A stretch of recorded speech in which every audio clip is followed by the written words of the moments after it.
By the way, napag-uusapan ng dengue and other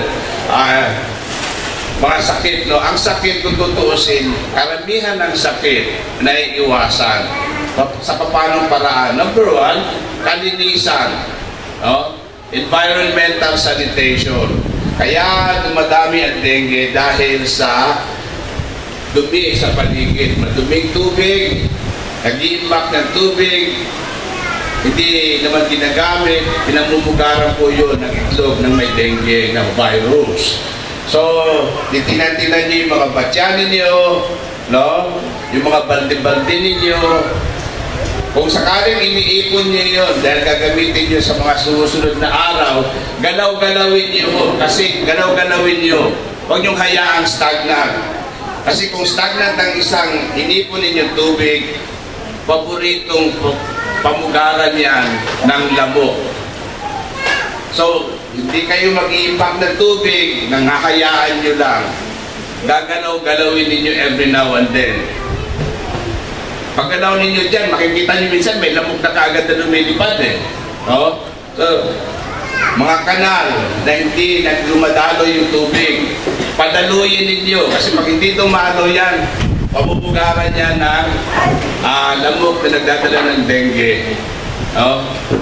At siguro naman lahat tayo dito may palikuran, ano? May palikuran. Hindi ang problema siguro yung toilet.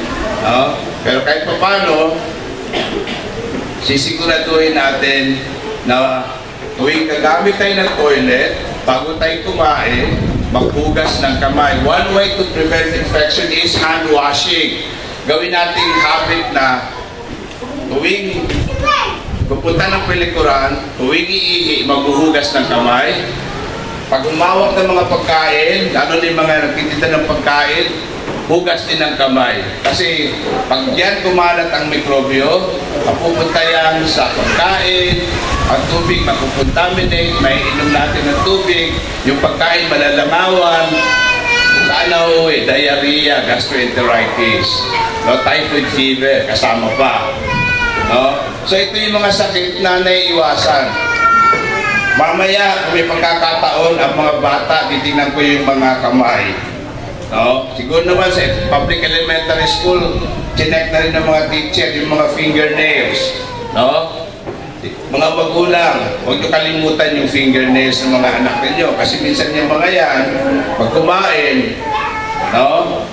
Hindi naghuhugas ng kamay, pagkakamay pag kumain, lalo na kung uso na yung budol-budol na, no? Budol-budol na yan. Budol fight.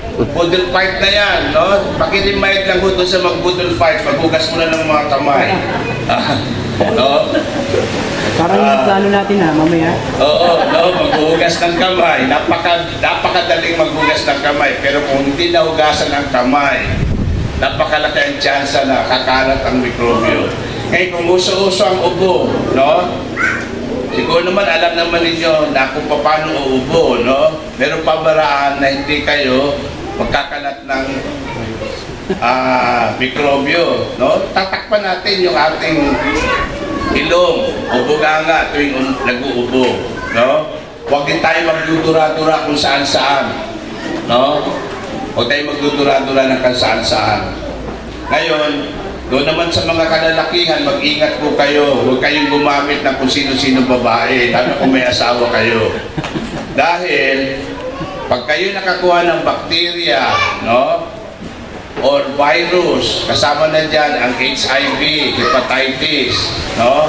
Pag uwi niyo, gagamitin ninyo yung asawa ninyo. Pagtali kayo sa asawa ninyo, mapapapunta yan sa asawa ninyo.